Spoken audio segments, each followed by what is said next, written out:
A young mother was found dead in her own home, and from the very first days of the investigation, detectives felt the answer was right there in plain sight.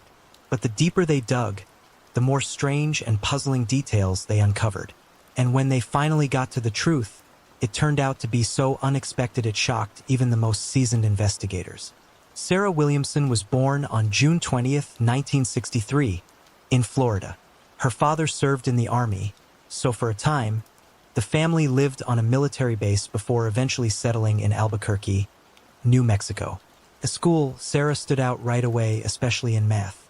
It later turned out her IQ was exceptionally high, and she earned top grades with very little effort. She also loved to read, gravitating towards crime novels, and by her later high school years she was already thinking about writing one of her own. She was also energetic and outgoing, had plenty of friends, and loved spending time with her older sister. After graduating, she enrolled at a university not far from Albuquerque and earned a degree in mathematics. While she was studying, she met a man named Cohen, and once they both finished their degrees, they got married. Sarah had planned to continue on to a master's in statistics, but she received a very attractive job offer at a military base. After working there for a while, she and her husband moved to Maryland, where she landed a position as a statistical analyst with the National Security Agency. It was a major leap in her career, and Sarah quickly proved herself as a talented problem solver who could take on challenges of any size. Around that same time, she began writing her own crime novel about a statistician who solves a murder. 3 years into her marriage, Sarah's relationship with her husband started to fall apart, and eventually, they decided to get a divorce. She kept working at the NSA and also decided to finally pursue her master's in statistics.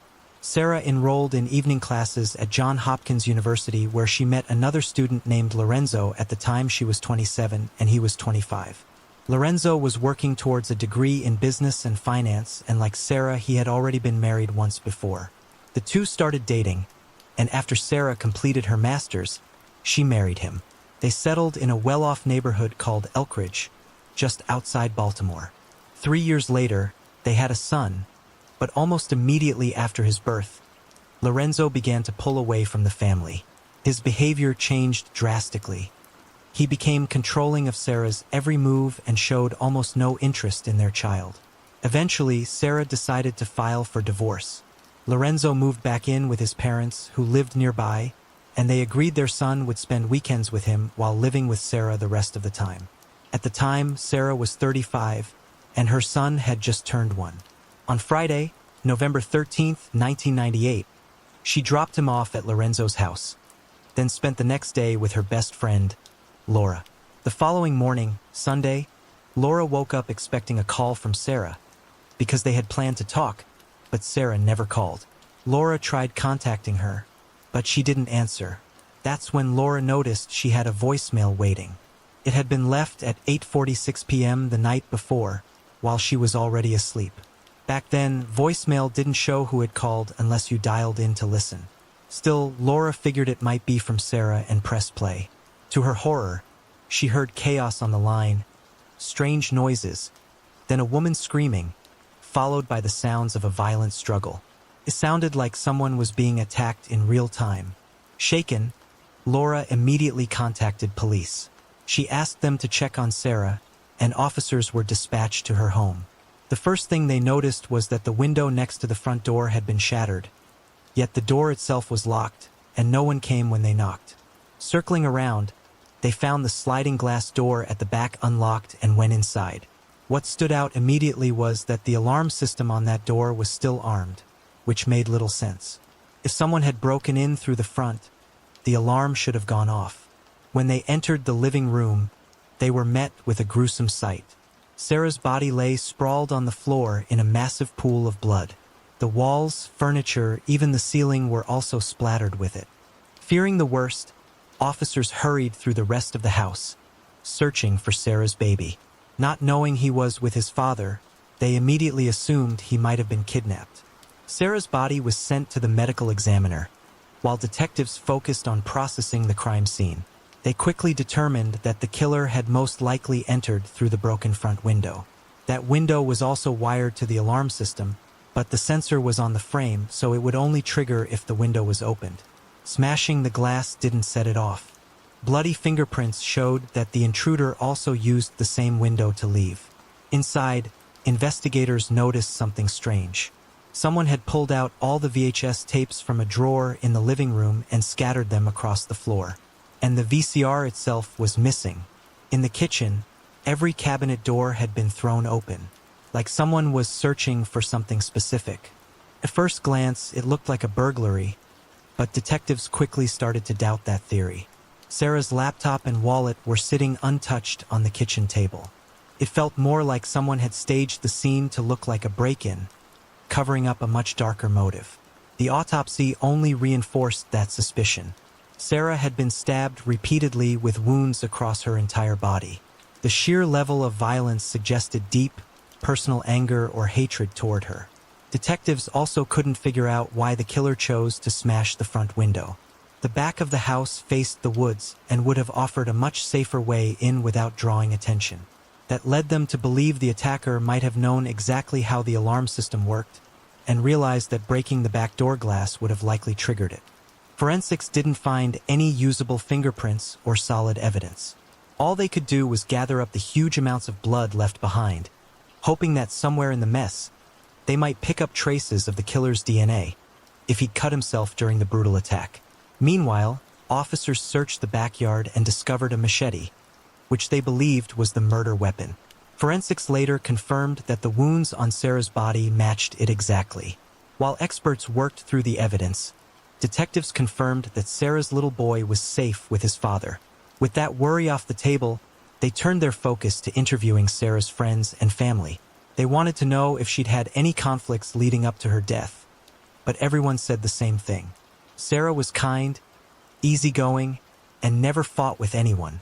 The only exception was her ex-husband, Lorenzo. Sarah's best friend, Laura, explained to investigators that the divorce had been rough. After their son was born, Lorenzo's behavior completely changed. He had been on antidepressants before, but stopped taking them once the baby arrived.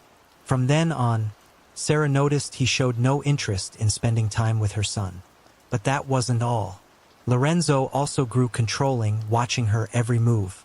Over time, Sarah started to feel like he was angry at her for giving more attention to their newborn than to him.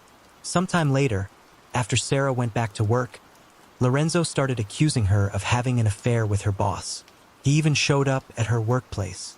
Since she worked for the NSA, his accusations triggered a full-scale internal investigation and interviews with dozens of employees. In the end, investigators found absolutely no evidence to back up his claims. Still, Lorenzo refused to let it go. During one of their fights, he even pulled a gun on Sarah. That was the breaking point, and she filed for divorce. When Lorenzo found out about it, he tried to hit her while she was holding their baby. Sarah fell, and Lorenzo snatched the child and walked out. He dropped the baby off at his parents' house, then came back and told Sarah she had to sleep with him, or she'd never see her son again.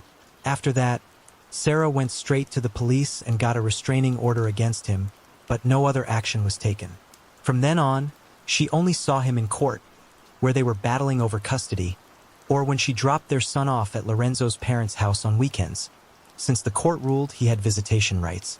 At one point, Lorenzo even tried to get a passport for his son so he could take him out of the country, but the court shut that down.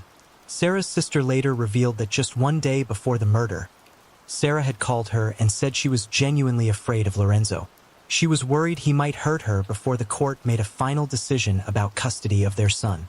Sarah even asked her sister to look after the child if anything ever happened to her, because she didn't want Lorenzo raising him. That alone was enough for detectives to take a closer look at Lorenzo, so they went to speak with him. When they told him Sarah had been found dead, he dropped to his knees, covered his face with his hands, and started screaming. Once he calmed down, investigators began asking questions. Lorenzo denied any involvement and insisted they should look into her boss, claiming Sarah had been having an affair with him. As for himself, he said he was at home.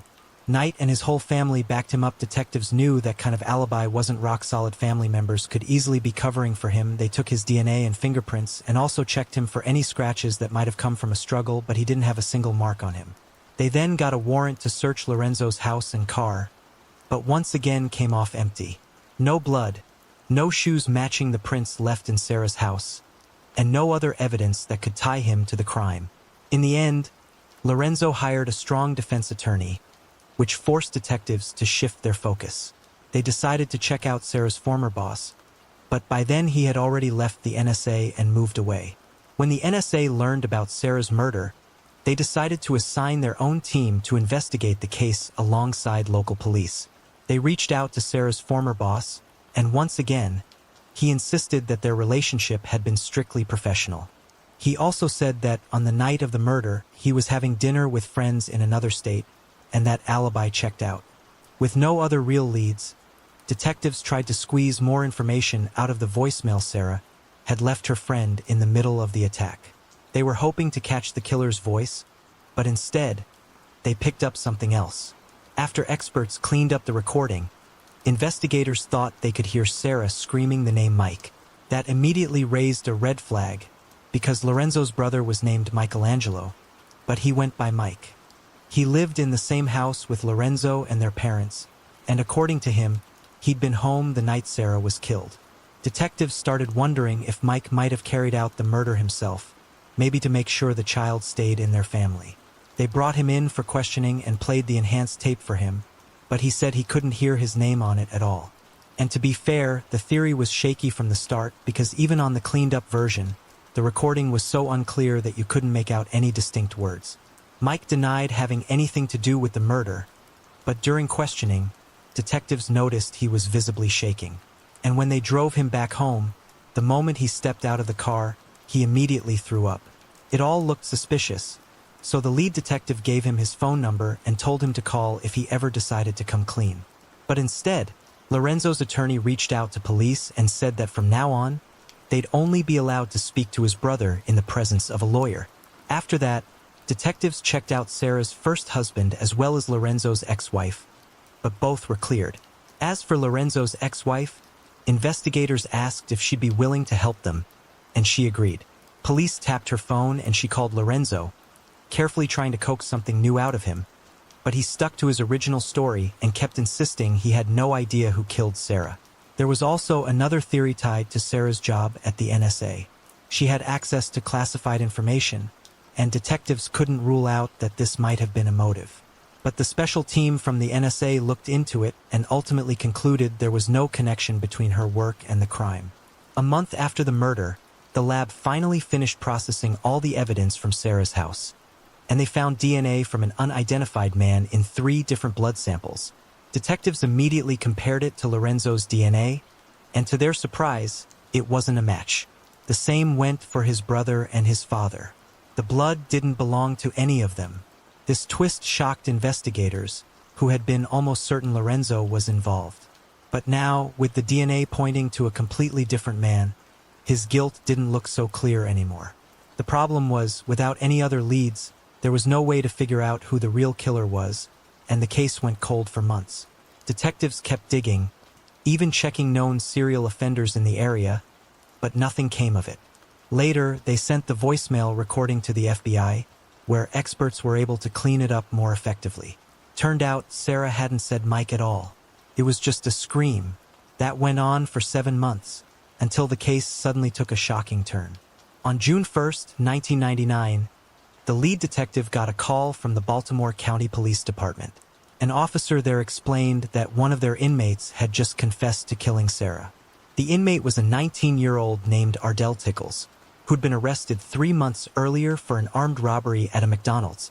While sitting in jail awaiting trial, he told his cellmate that he'd murdered a woman in her own home. The cellmate quickly struck a deal with prosecutors, wore a wire, and started asking Ardell for details about the killing. Ardell explained how he'd broken into the house through a window and attacked the victim with a machete. He described her injuries with such precision that detectives had no doubt he was talking about Sarah. He even gave the exact date it happened, the night she was killed. Ardell bragged about how his victim died while he kept striking her, saying he wanted her to suffer as much as possible. Finally, when his cellmate asked why he'd done it, Ardell gave an answer that floored detectives. He said a former coworker had paid him $5,000 to kill her. Investigators were convinced he wasn't lying about being the killer. His confession included details that had never been released to the public. The lead detective headed straight to the jail to confront him. He told Ardell he'd be facing first-degree murder charges and made it clear that they already had his confession on tape, so he'd better start talking. Ardell didn't deny a thing. He admitted he had killed the woman without even knowing her name. He added that he didn't feel any remorse, because according to him, Sarah was a bad person. He claimed the former coworker who hired him for the job told him that Sarah once pushed a pregnant black woman down a flight of stairs and spit in her face. Ardell also said that instead of the promised $5,000, he only got $3,000, but the money didn't matter to him as much as punishing her for what she'd supposedly done. At that point, the detectives laid out 3 photos, Lorenzo, his brother, and his father, and asked Ardell which one of them had hired him. To his surprise, Ardell didn't recognize any of them. He explained that the person who hired him wasn't a man at all, but a woman, though he didn't know her name. That raised even more questions. How could he have worked with this woman and not even know who she was? And what kind of woman would want Sarah dead? One thing was clear, though: this woman knew Sarah very well. According to Ardell, just days before the murder, she drove Ardell to Sarah's house and told him the best time to strike would be Saturday because Sarah would be home alone. She even explained how her alarm system was set up and warned him not to tamper with it so the neighbors wouldn't hear a thing. With this new lead in hand, detectives shifted their focus to finding the woman behind it all. Ardell had worked at a nursing home laundry in Baltimore, so police pulled the employee roster, hoping he'd recognize someone. But what they stumbled across was far more shocking. One name on that list instantly told them who the mysterious woman was. Her name was Amelia, and she was Lorenzo's mother. Detectives went back to the jail and showed Ardell a photo of Amelia. Without hesitation, he confirmed that she was the one who had hired him. What really stunned him, though, was learning that Amelia wasn't just some stranger. She was Sarah's mother-in-law.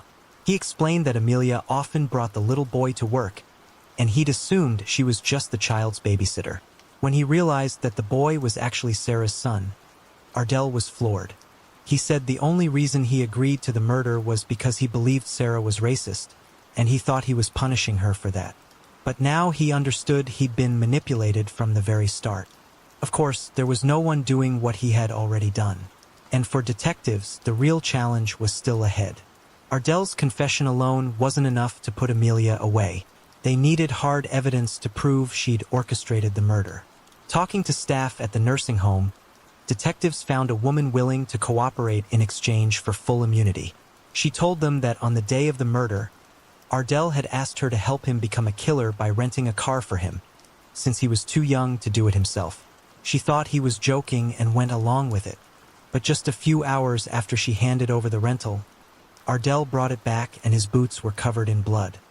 He told her he had just gotten rid of the devil and asked for her help. They drove out to a vacant lot where they burned his bloody boots. On their way back to the car, 2 officers stopped them. The cops searched the vehicle and even found a knife under the seat with blood on the handle. But instead of arresting both of them, they simply took the knife and left.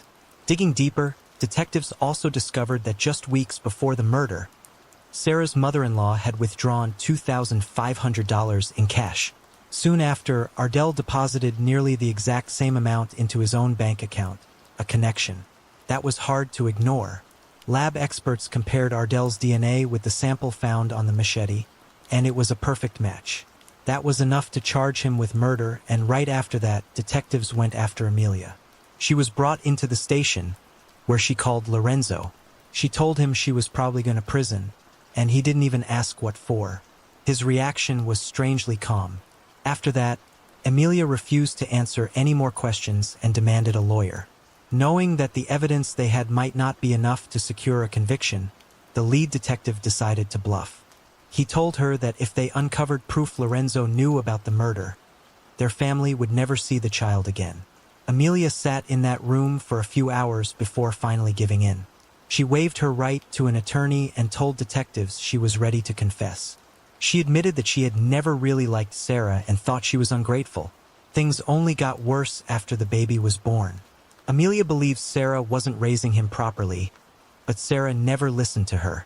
Over the next few months, the tension kept building, and their arguments became more and more frequent. When Sarah finally filed for divorce, Amelia panicked, afraid she'd never see her grandson again. And that's when she snapped. She wanted revenge, but insisted she never meant for Sarah to be killed. According to Amelia, she had casually mentioned her frustrations to Ardell at work, and he told her she needed to get back at Sarah for the disrespect. He even offered to help, promising to take care of it. Amelia claimed that Ardell told her he only planned to throw rocks at Sarah's house to scare her. Detectives doubted that version of events, especially since Amelia had paid him a large amount of money. Far too much for something as petty as tossing a few stones. In the end, Amelia said no one else in her family, including Lorenzo, knew anything about her involvement. Investigators never found any evidence to prove otherwise, so prosecutors went ahead and sent the case to court. The first to stand trial was Ardell. He claimed Amelia had manipulated him, tricking him into killing an innocent woman. He even said he'd spent the past months praying for Sarah and her family. But the jury wasn't moved, and he was sentenced to life in prison without the possibility of parole. Amelia's trial began in January 2000, and not a single member of her family showed up. Her lawyer tried to argue there wasn't enough to directly tie her to the murder, but the evidence was stacked against her. In the end, she too was sentenced to life in prison with no chance of parole. In 2009, she filed an appeal, claiming Sarah didn't deserve to die and that she had long since forgiven her. This questionable statement had no effect, and the original sentence was upheld. As for Sarah's son, he continued living with his father. Lorenzo eventually remarried and had 3 more children. On February 8, 2023, he passed away at the age of 57. Amelia, now 89 years old, is still serving her life sentence. Ardell eventually became eligible for parole, but when he applied in 2024, his request was denied. He remains behind bars to this day. Share your thoughts on this story in the comments section, and don't forget to press the like button.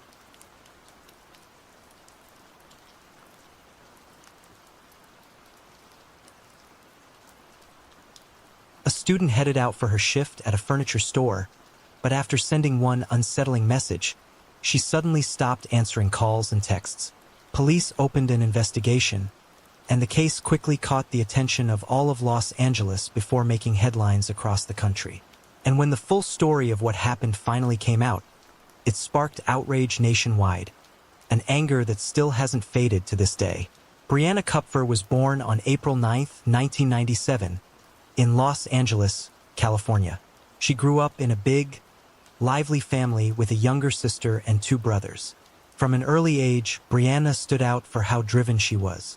She was a straight-A student, the captain of her school's cheerleading team, and someone who always seemed to be surrounded by friends.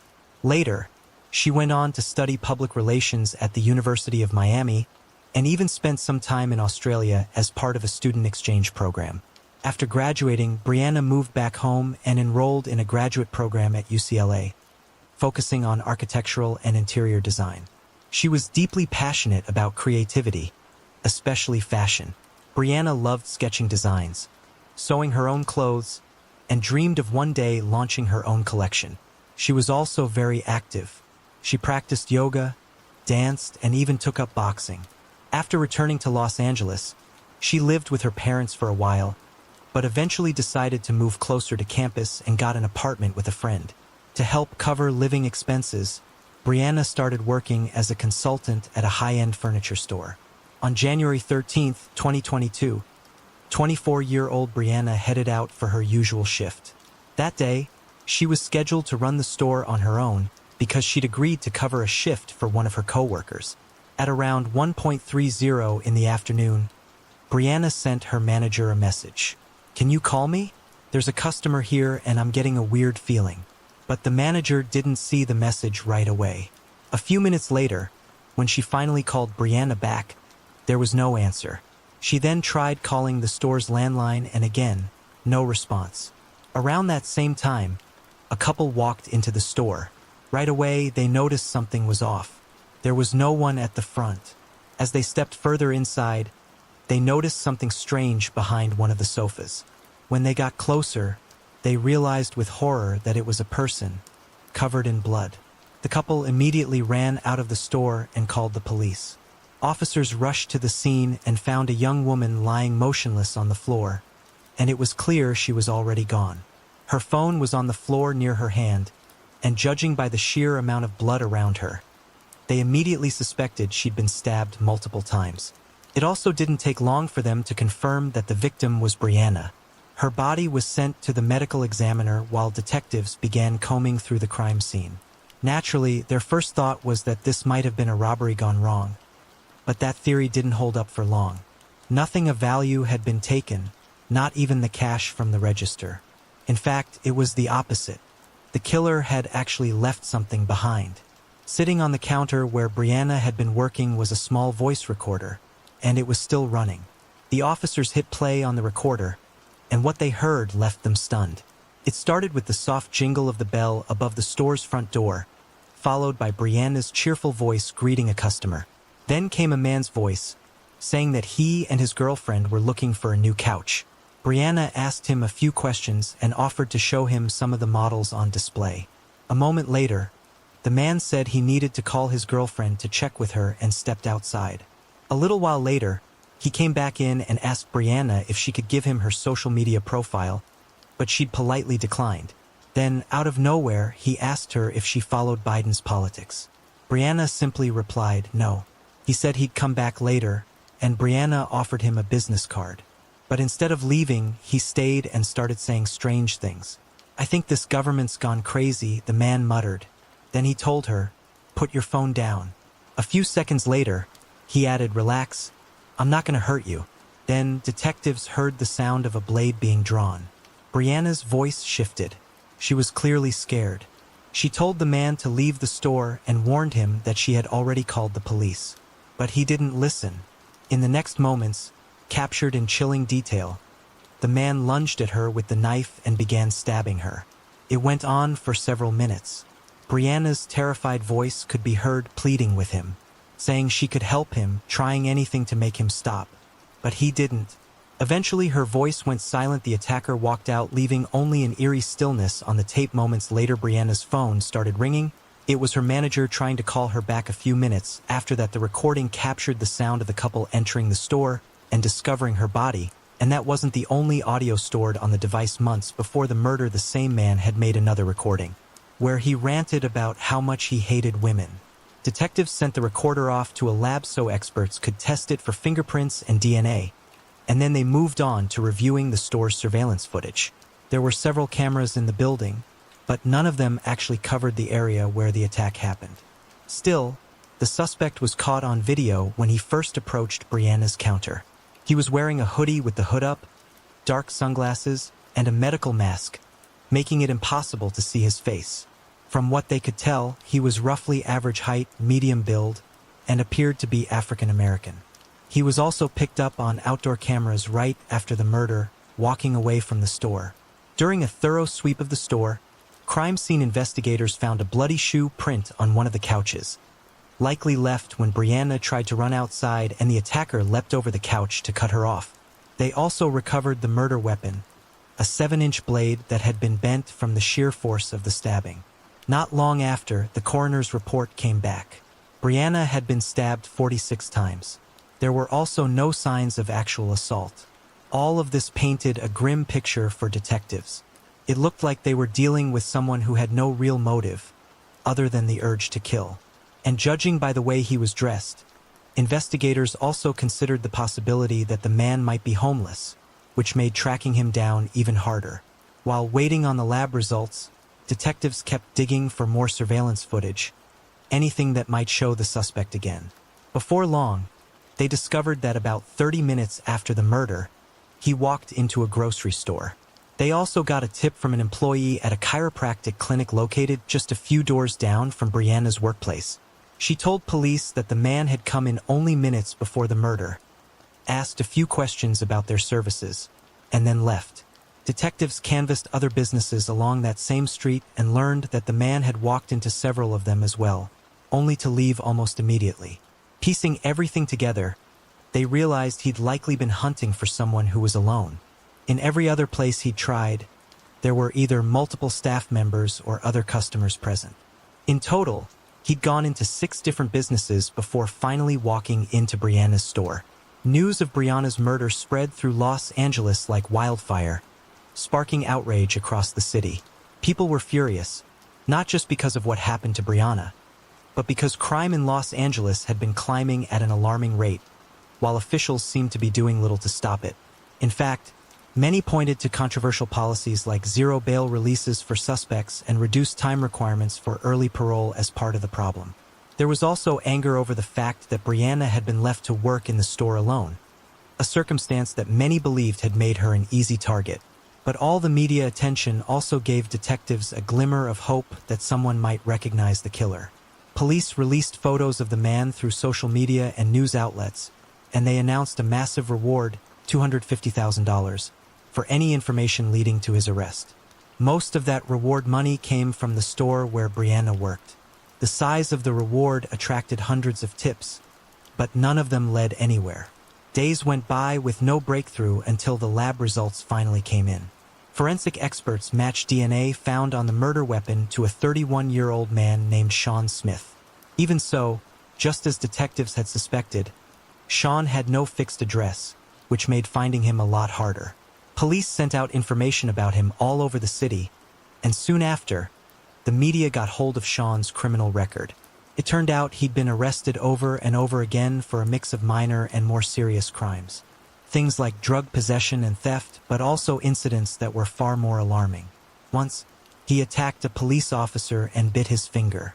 In another case, he fired a flare gun into a car with a child inside. He'd also been arrested multiple times for trespassing. Not long before Brianna's murder, Sean had been released early from yet another short prison sentence and almost immediately violated the terms of his release.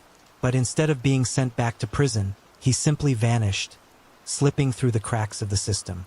When people learned all of this, their anger only grew. Here was a man who'd been given chance after chance, serving short sentences and walking free again and again, until he finally committed a murder that might have been prevented. Meanwhile, detectives kept chasing down every tip that came in, but none of them brought them any closer to finding Sean. This went on until January 19th. That day, they got a call from a man driving through the city. He told police he'd just seen someone who looked exactly like the suspect from the CCTV footage. To be sure, he circled the block and drove past him again, this time noticing the exact same backpack that had been seen in the surveillance footage. Officers rushed to the area and soon spotted the man. He matched Sean's description perfectly, but when they approached him, he gave them a different name. Of course, they didn't buy it. Instead, they brought a portable fingerprint scanner, and within minutes, it confirmed what they already suspected. The man standing in front of them was Sean Smith. He was taken into custody on the spot, but even then, Sean refused to admit what he'd done. Prosecutors immediately made it clear they'd be pursuing the harshest sentence possible. But the death penalty was never on the table. Despite the fact that many people in the city were calling for it, the district attorney publicly stated that he opposed capital punishment, saying it wasn't an effective deterrent and calling it a racially biased practice. A few months after his arrest, Sean underwent a full psychiatric evaluation, and the results were clear. He had been fully aware of his actions. Then, out of nowhere, he announced that he wanted to represent himself in court. The judge granted him that right, but it didn't last long. At his very first hearing, Sean lashed out and insulted the judge. The court immediately revoked his right to self-representation and assigned him a public defender instead. Not long after that, Sean entered an official plea of not guilty by reason of insanity, despite the psychiatric evaluation clearly showing the opposite. The main trial began in late August 2024, 3 years after the murder. By that time, the prosecution had everything they needed: surveillance footage, fingerprints, and DNA evidence. For Sean, the only hope left was to convince the jury he was insane at the time of the crime. The defense had no real arguments to prove his innocence. They didn't call a single witness, nor did they present any evidence. Instead, Sean's attorney focused on trying to convince the jury that this was a spontaneous act, not something premeditated, even though it was clear from the investigation that Sean had walked into 6 other businesses looking for a victim before attacking Brianna. The attorney also tried to play on the jury's emotions, arguing that this case only got so much media attention because Brianna was white and Sean was African American, suggesting the whole thing was unfairly biased. During the trial, the court also played the tape from the recorder, the one that captured Brianna's final moments. Before it started, the judge gave her family permission to step outside, sparing them from having to relive that horror. Later, the judge ordered that this recording must never be released to the public. The jury also listened to other recordings, one where Sean spoke openly about his hatred toward women and his desire to hurt them. By the time the trial wrapped up, the evidence was overwhelming. The jury spent barely an hour behind closed doors before returning to the courtroom, and their decision was clear. Sean was guilty. A few months later, he was brought back before the judge for sentencing. Several psychiatrists evaluated him once again, and every single one of them concluded that there were no serious mental conditions that could excuse what he'd done. On top of that, the judge played several recordings taken from the jail where Sean had been waiting for trial. In 3 separate phone calls with friends and relatives, he openly said that all he had to do was play crazy, and instead of prison, he'd be sent to a hospital for 5 years and then walk free. He spoke with complete confidence that his plan would work, apparently forgetting that every word of those calls was being recorded. Because of those recordings, there was no longer any doubt. Sean was ruled mentally competent and sentenced to life in prison with no possibility of parole. However, there was a catch. Under new California laws, even people given life without parole are technically allowed to apply for parole later on. Still, the judge said he hoped every single one of Sean's future petitions would be denied, given the sheer brutality of his crime. As for his motive, no clear reason ever came out during the trial. Based on the recordings from his own recorder, Sean simply harbored a deep hatred for women and wanted to hurt them. And the fact that he walked into 6 other businesses before attacking Brianna shows one chilling thing. He didn't care who it was as long as it was a woman. So, Sean was sent off to serve his sentence. But Brianna's case didn't end there. It became yet another stark reminder of how flawed the legal and correctional systems can be. Systems that let dangerous offenders slip through the cracks, serve only light sentences, and walk free even when they pose a clear threat to others. And yet, despite the outrage and the calls for change, nothing meaningful has been done to fix the situation. In California, a lenient attitude toward offenders still remains, even in the face of cases like this. In Brianna's memory, hundreds of people gathered outside the store where her life was taken. They built a makeshift memorial filled with flowers, her photos, and signs demanding action, pleading with authorities to finally do something about the violence in their city.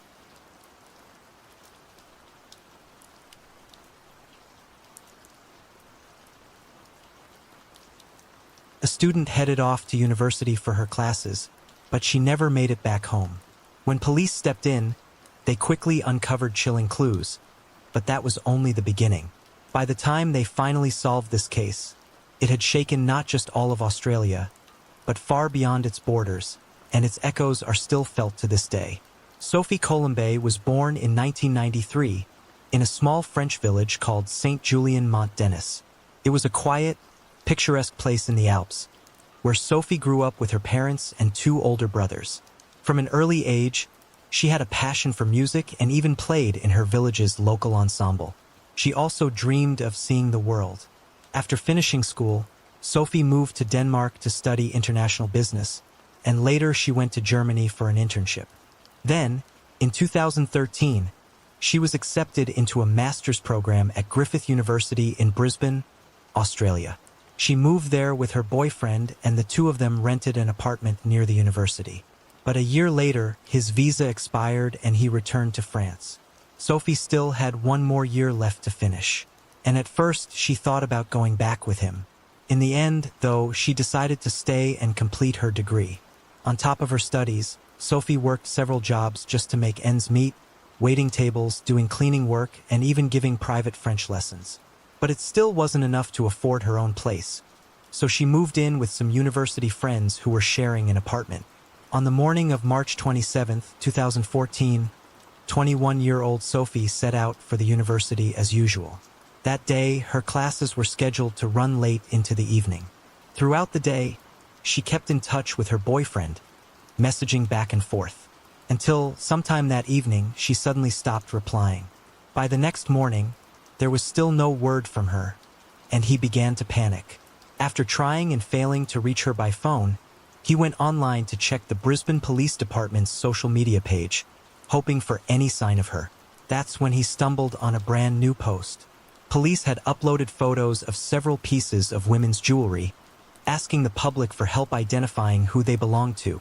The moment he saw those pictures, his heart sank. He knew those items immediately. They were Sophie's. He called the Brisbane police right away and told them what he'd seen. And that's when they finally told him what had happened.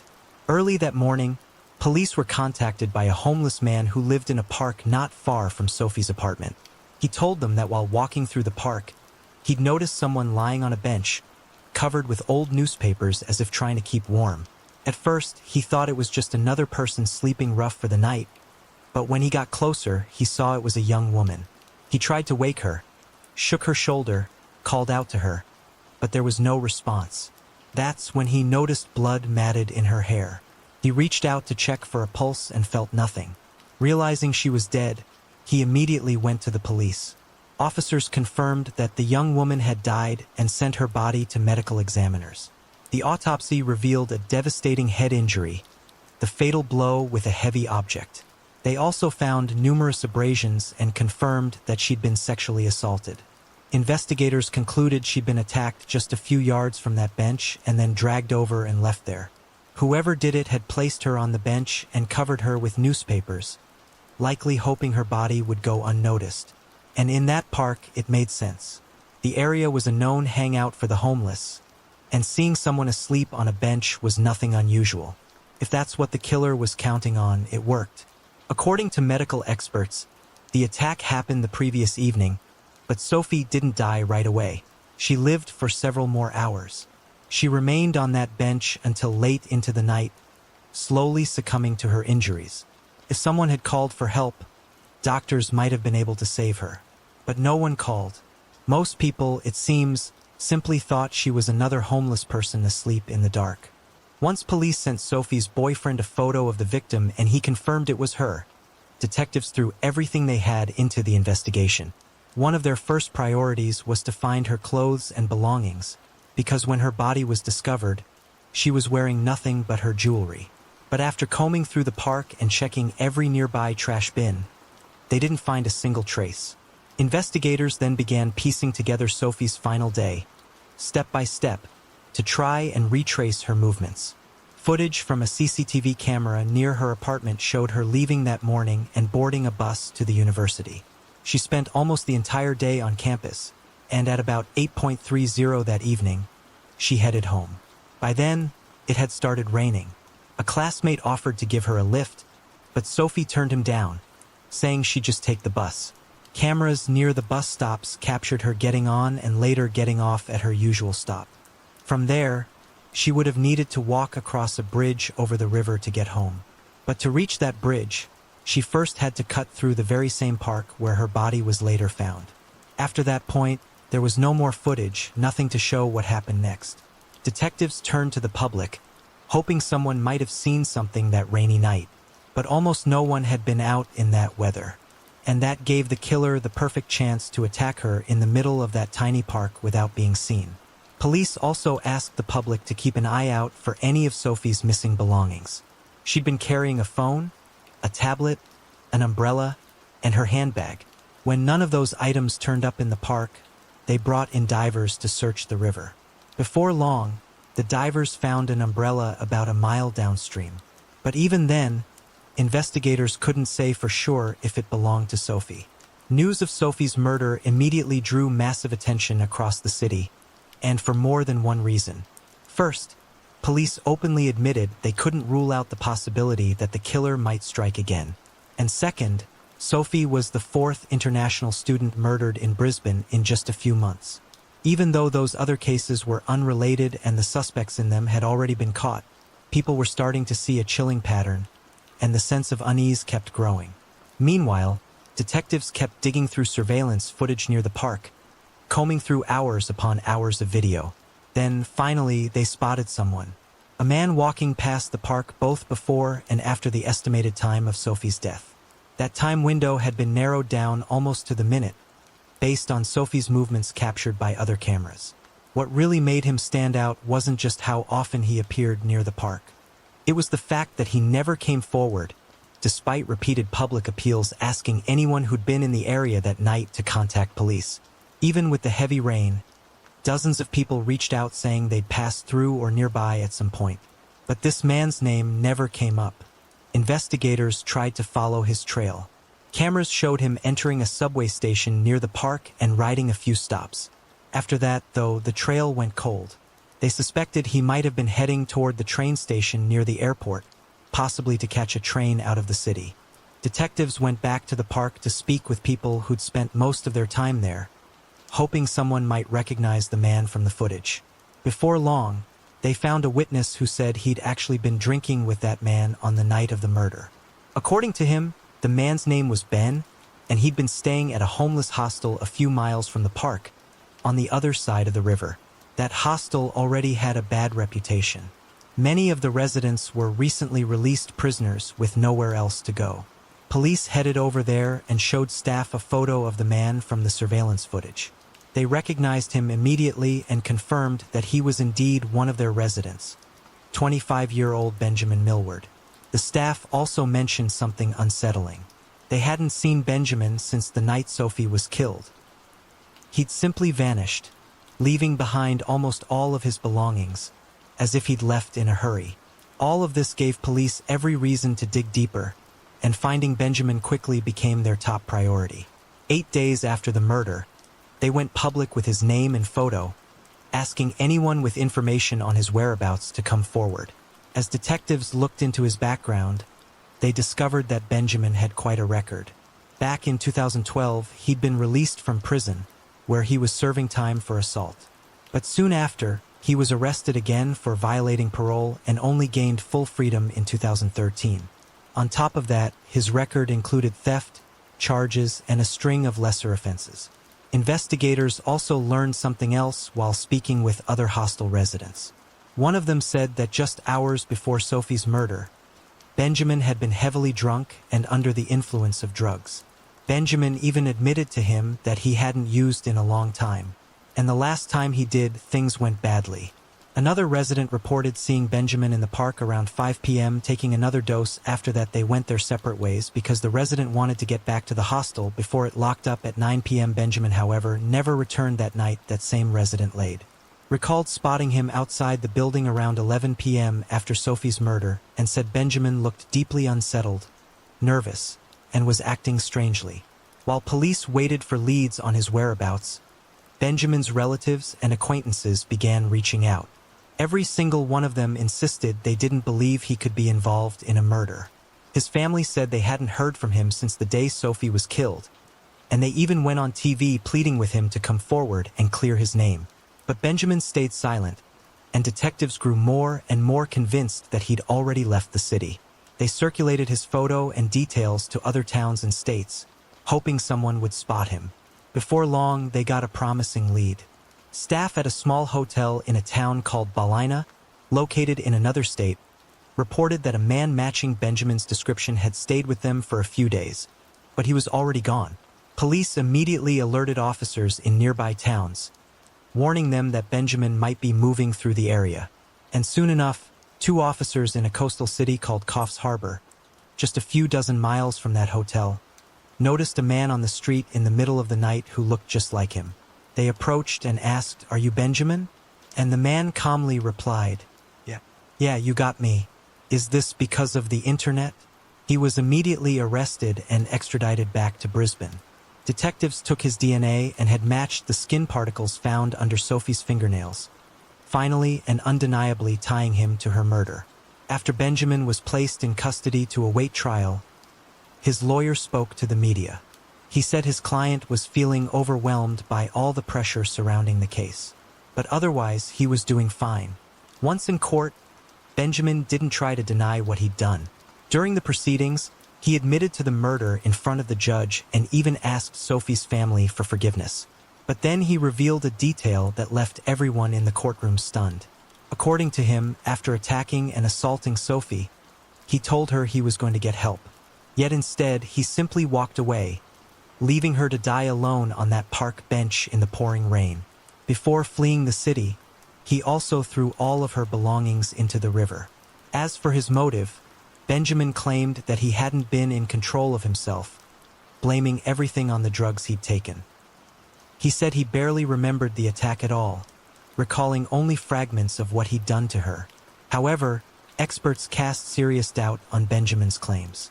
They explained that the substances he'd taken on the day of the murder typically don't drive someone to commit a crime this violent, and certainly not something so calculated. His condition, they said, couldn't be used as an excuse. On top of that, the drugs wouldn't normally cause such severe memory loss, yet Benjamin insisted he could barely remember anything. And, as investigators pointed out, he'd been clear-headed enough to buy train tickets and leave the city without drawing attention to himself. In the end, the court sentenced Benjamin to life in prison, with the possibility of parole after serving at least 20 years. He also received an additional 15 years for the sexual assault to be served at the same time. So, given his age, Benjamin could still walk free before he turns 50. It's also worth noting that Benjamin's mother spoke to reporters after the trial. She praised her son for admitting what he'd done and said she blamed the drugs for everything that happened, insisting that he would never have done something like this sober. In the end, the case was solved relatively quickly, but the shockwaves it sent through Brisbane lasted much longer.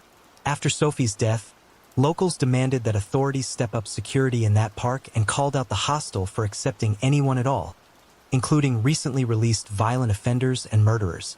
Many women came forward with their own stories of being harassed in that same park, saying they'd never once seen police in that area. Memorials were held all over the city. More than 2,000 people joined a candlelight march, following the route Sophie should have taken home that night. Her funeral took place in her hometown in France, and it drew nearly 1,200 people out of a village of just 1,500. It became the largest funeral the village had seen in decades, since the death of a beloved mayor. So many came to pay their respects that mourners ended up filling 8 entire journals with condolences. Share your thoughts on this story in the comments section, and don't forget to press the like button if you enjoyed my video. Thank you for watching.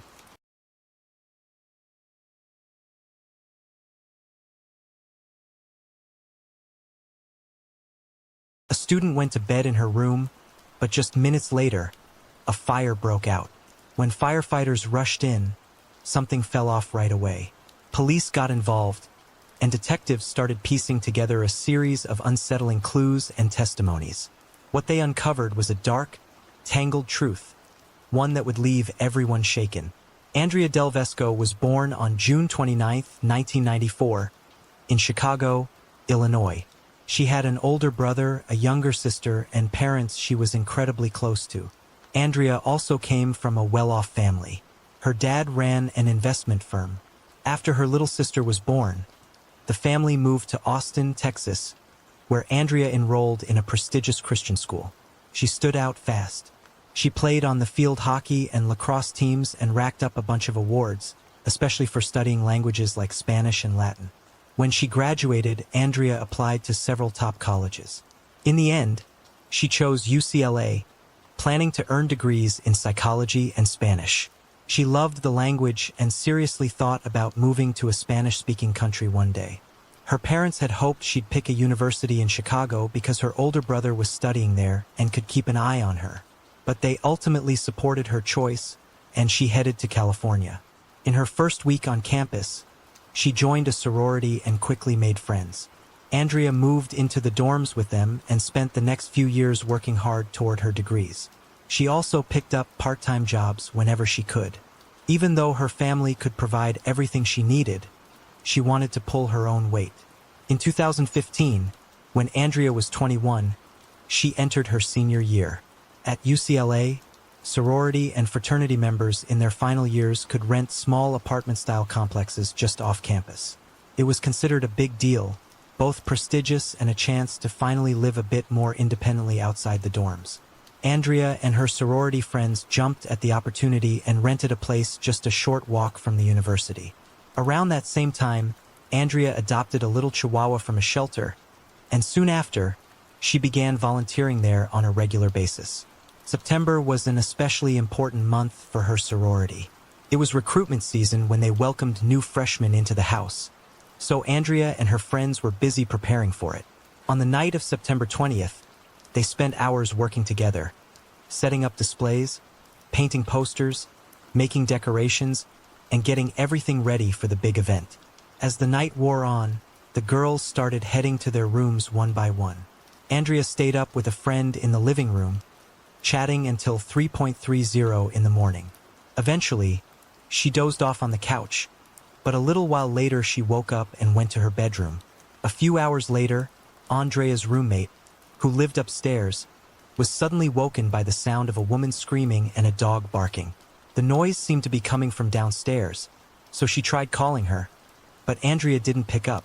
Concerned, she decided to call the police, and officers arrived within minutes.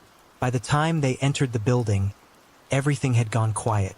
They walked through the place but didn't find any signs of a break-in or anything unusual. Most of the other girls were still asleep, so the officers chose not to disturb them. Thinking it might have just been a nightmare or maybe nothing serious at all, they left. But only minutes later, Andrea's roommate heard a loud crash from below. She rushed out onto her balcony, and that's when she saw smoke pouring from Andrea's room, followed by flames spreading fast. To her shock, she also saw a man wrapped in a blanket running out of Andrea's room. At that moment, the fire alarms went off and the students started evacuating. Some of Andrea's friends tried to get into her room, but the door was locked. A strange detail since the girls never locked their doors. Using a spare key, they finally got it open. Inside, Andrea's room was filled with smoke and flames. Through the haze, they could barely make out the outline of a person lying motionless on the bed. They shouted Andrea's name, but there was no answer. The fire spread too quickly, and they had no choice but to get out. By the time firefighters arrived, the building was in chaos. The students huddled outside, and it didn't take long for everyone to realize Andrea was missing. The fire spread quickly through the building, and it took 32 firefighters more than 15 minutes to finally put it out. When they were able to enter Andrea's room, they found a body lying on the bed, and that's when the police immediately got involved. The fire had done so much damage that the body couldn't be identified by sight. It was handed over to the medical examiner, but detectives quickly realized who it had to be. Other students told them that the room was Andrea's, and she was the only one who hadn't made it out that night. Firefighters also found Andrea's chihuahua live in the room, and the dog was quickly taken to a vet clinic for treatment. Even though medical confirmation would take time, word of the tragedy spread across campus almost instantly. Within hours, thousands of students at UCLA had heard about it, and most assumed Andre had died in some kind of accident, maybe an electrical short or something like a candle left burning. But firefighters had their doubts right away. All the outlets were intact, and there was no sign of any accidental source of fire in the room. What they did notice was strange. Sitting on the bed right next to the body was a trash can. That in itself seemed suspicious. After looking more closely, they concluded that the fire had started there, which meant someone had put the trash can on the bed and deliberately set it on fire. It was nearly impossible to believe Andrea could have done that to herself. Firefighters shared their findings with the police, and soon, forensic investigators were going through the room in detail. What they discovered made the case even darker. There were large bloodstains spread across the bed and on the floor. That detail alone shattered the theory of a tragic accident, because in a real accidental fire, there would have been no reason for blood to be there at all. Meanwhile, the medical examiners worked to confirm the victim's identity, but the fire had been so intense that even her fingerprints were gone. In the end, they were able to confirm it was Andrea by using dental records. What they found next was shocking. Her body showed 19 stab wounds, which completely ruled out any possibility of an accident. There was another crucial detail. The examiners discovered no smoke in her lungs. That meant Andrea was already dead before the fire even started. As for sexual assault, there were no clear signs. But because the body was so badly damaged by the flames, they couldn't say for certain. What they could confirm was that there was no trace of the attacker's DNA left behind. The case was now officially a homicide investigation. ABD detectives began questioning all of the sorority members who lived in the complex. They learned Andrea didn't have a boyfriend at the time, and she didn't seem to have conflicts with anyone. One of the students, the same one who had called the police before the fire, shared an unsettling detail. That night, she had driven her boyfriend to the airport and got back home around 5:30 in the morning. She entered the courtyard of the sorority house, where the stairs led up to her room. As she walked up and started unlocking her door, she suddenly heard a noise behind her. When she turned around, she saw a man standing at the bottom of the stairs, and the moment he noticed her, he bolted. Frightened, she quickly went inside her room. She thought about calling the police, but convinced herself not to. Maybe he was just someone visiting one of the other girls, or maybe another student passing through. She hadn't seen his face clearly, but she remembered what he was wearing. A black baseball cap, a dark t-shirt, and jeans. Still unsettled, she phoned her boyfriend and told him what happened. He reassured her, and eventually she went to sleep. But just 45 minutes later, she woke to the sound of commotion downstairs. The same noise that made her call the police. After the officers left, she once again heard noises. Stepping out onto her balcony, she caught sight of a man climbing out of Andrea's window, wrapped in a red blanket, and she instantly knew it was the same guy she'd seen near the staircase less than an hour earlier. She shouted after him, but he ran off. She rushed outside, hoping to see where he went, but by then he was gone. What she did notice, though, was a red Nissan driving away from the area. She couldn't make out the license plate, but there was something else on the rear windshield. 3 big letters. She recognized them right away. It was the abbreviation of a fraternity called Lambda Chi Alpha. Detectives were intrigued by this lead, but they also knew it might not mean anything. That neighborhood was packed with students and notorious for big parties. So the red Nissan could have just belonged to some random college kid heading home from one of them. Still, investigators followed up. They questioned every member of Lambda Chi Alpha, the fraternity whose letters were spotted on the car, but none of them admitted to owning a red Nissan, nor did they know who it belonged to. Detectives then spoke with students who lived in the complex across the street from Andreas, and that's when they learned about another crime that same night. The students said their place had been burglarized. Someone had stolen a laptop, a Bluetooth speaker, and a few other items. This detail caught investigators' attention. They soon learned that in order to use that stolen Bluetooth speaker, the new owner would first have to register it online through the manufacturer's website. Detectives wasted no time. They reached out to the company, handed over the serial number, and asked to be alerted the moment someone tried to activate it. While detectives waited for a call, news of Andrea's death spread far beyond the UCLA campus. At first, investigators didn't reveal that they were dealing with the homicide. Most people, including Andrea's own family, believed she had died in some kind of tragic accident. Her parents only learned the awful truth later from Andrea's sorority sisters. By then, her family had already flown to Los Angeles. Her mother demanded to see the body herself because she couldn't bring herself to believe Andrea was really gone. As for Andrea's dog, vets tried desperately to save the little chihuahua, but it didn't make it. Heartbroken, her parents went to the clinic to say goodbye, and later said that at least the dog would now be with Andrea in heaven.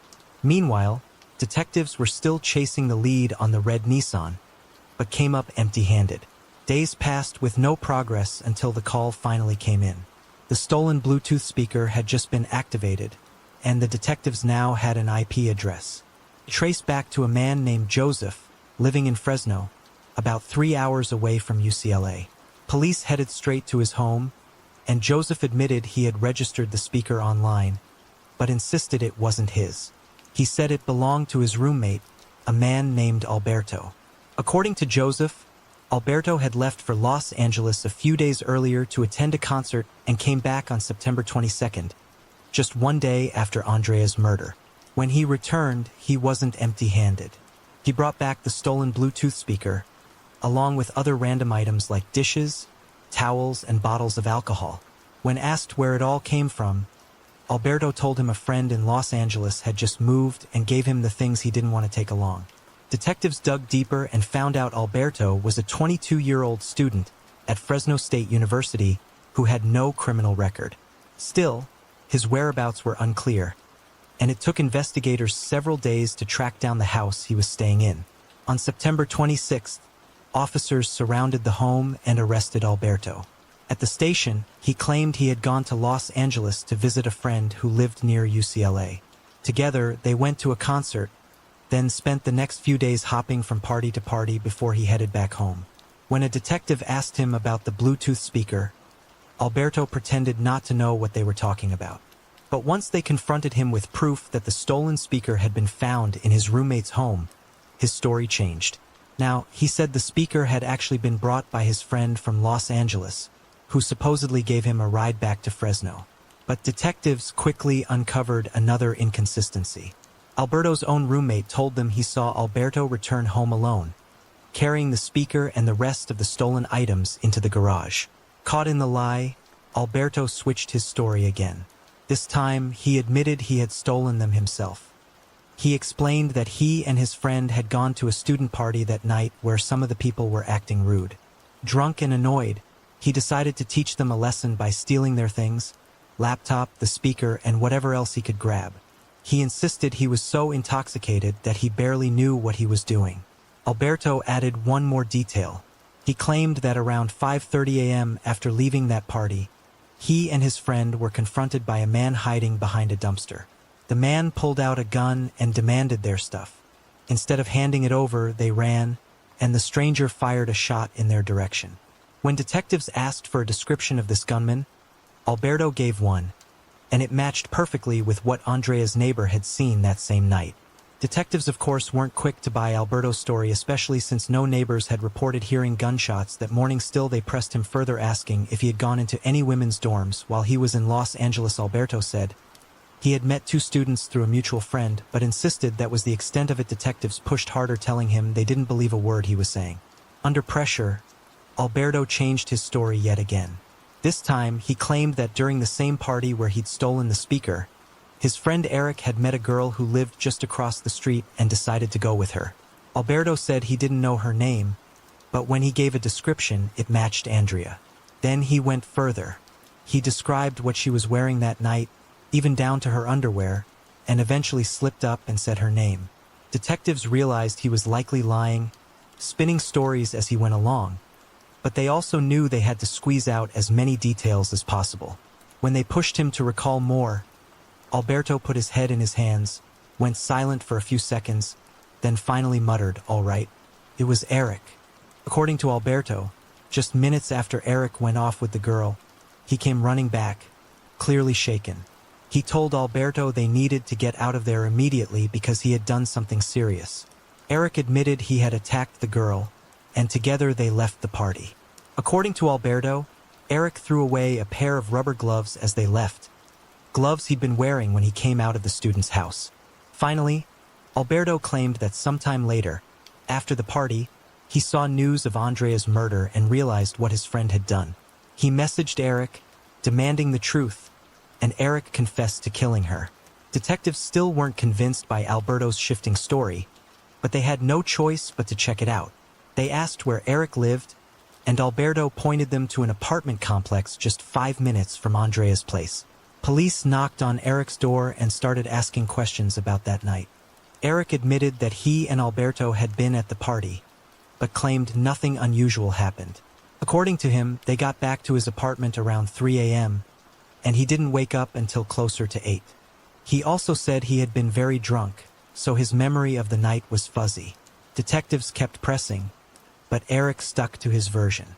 That's when police noticed something important. Eric's apartment complex had surveillance cameras everywhere, so they immediately pulled the footage from the night of Andrea's murder. What they saw blew holes in both men's stories. The footage showed Alberto and Eric walking back into the building at 2:40 a.m., and right away, detectives spotted something striking. One of them was wearing a black baseball cap, a dark t-shirt, and jeans, the exact outfit Andrea's neighbor had described. And it wasn't Eric. It was Alberto. Later footage showed both men leaving the apartment again around 4:30 a.m. They went downstairs, hung around drinking for a while, and then disappeared off camera. The next time they were seen was at 7:11 that morning, returning home. And there was no mistaking it. Alberta was wrapped in the very same red blanket Andrea's sorority sister had seen on the man fleeing her balcony. By this point, detectives had little doubt about Alberto's involvement, but they were still trying to figure out what role, if any, Eric had played. They brought him back in for questioning and showed him the surveillance footage, demanding he come clean. But Eric stuck to his story. He claimed he was so drunk, he barely remembered anything at all, not even leaving the apartment or where they had gone. Even so, investigators now had enough evidence to arrest both men and secure search warrants for their homes. Once they were booked into jail, officers noticed something troubling. Alberto's hands were covered in scratches. They looked exactly like defensive wounds, marked someone might leave behind while fighting him off.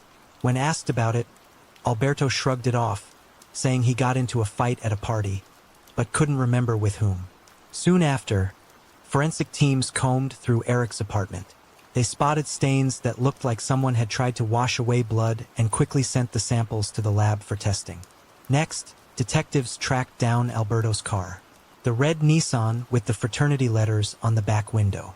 It turned out Alberto had once been a member of Lambda Chi Alpha, but not at UCLA.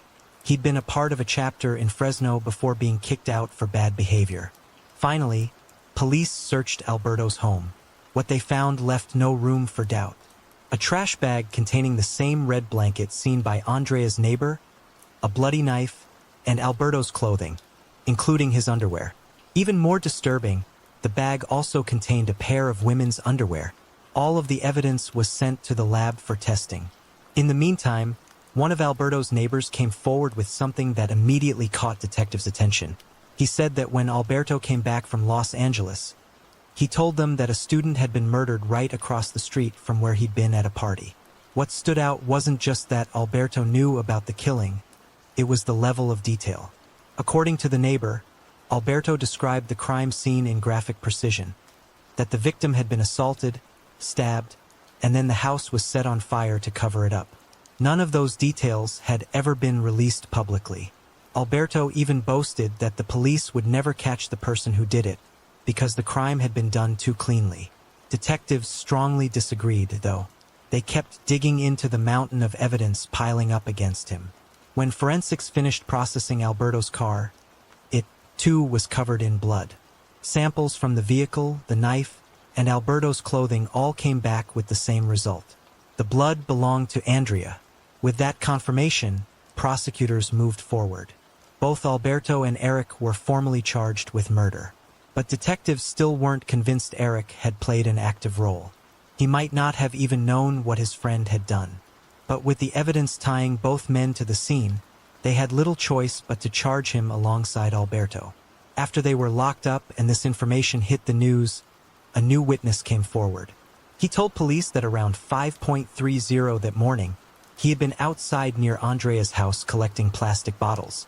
While he was there, a man walked up to him and asked if he knew how to fight. The witness said no, and the man headed straight toward Andrea's building. The witness also noticed a red Nissan parked nearby, with another person sitting inside. When detectives brought him to the station, he immediately identified the man who had approached him. It was Alberto. This testimony became an important piece of the puzzle. It showed that Alberto had been the one who approached Andrea's home, while Eric had been sitting in the car. That made Eric's direct involvement in the murder seem even less likely, so investigators now leant toward the idea that Eric truly might not have known what his friend was about to do. Eventually, prosecutors changed Eric's charges. Instead of murder, he now faced counts of aiding and abetting, along with burglary from the other house that night. In 2017, Eric's lawyer negotiated a deal. The prosecution agreed to try him separately from Alberto. Eric pled guilty to the reduced charges and was sentenced to 2 years and 8 months in prison. Alberto's trial began in 2018, and by then, prosecutors had added another charge, animal cruelty, because of the death of Andrea's dog. The prosecution laid out an overwhelming case against him. They argued that Alberto had climbed into Andrea's home through the balcony. Maybe at first he didn't plan to kill her. Maybe he just wanted to steal something valuable. But when Andrea woke up and saw him, she screamed. That's when, according to prosecutors, he pulled a knife, sexually assaulted her, and stabbed her repeatedly. Afterward, he set a trash can on fire to destroy evidence, grabbed a blanket, and fled the scene. The defense, on the other hand, had nothing substantial to counter the evidence. They couldn't present a single strong argument for his innocence. So it didn't take long for the jury to reach their decision. Alberto was guilty on all counts. The sentencing hearing was scheduled for September 21st, exactly 3 years to the day after Andrea's murder. On that date, the judge sentenced him to life in prison without the possibility of parole. He emphasized one thing in particular. Throughout the entire trial, Alberto had never shown an ounce of remorse and never admitted to what he had done. In the end, Alberto was sent away to serve his life sentence. But even after the trial was over, one detail continued to haunt Andrea's parents. As we know, Andrea's roommate had already called the police before the fire even started, and based on the timeline, Alberto was likely still inside her room when the officers arrived. He probably stayed hidden, waiting for them to leave, or maybe even threatened her with a knife to keep her silent. That left a painful question Andrea's parents could never escape. Was Andrea already dead at that point, or was she alive, silenced by Alberto at knife point, too terrified to make a sound? They'll never know for sure, but in their eyes, one thing was clear. If police had checked Andrea's room that night, their daughter might have had a chance to survive. Her parents repeatedly criticized the police department for failing to conduct a more thorough search, but no action was ever taken against the officers. Their explanation was that when they walked through the house, they saw nothing to suggest danger. No signs of forced entry, no sounds of a struggle, only silence. And without stronger evidence, they said, they didn't have enough cause to take further steps. Share your thoughts in the comment section and don't forget to press the like button if you appreciate my video.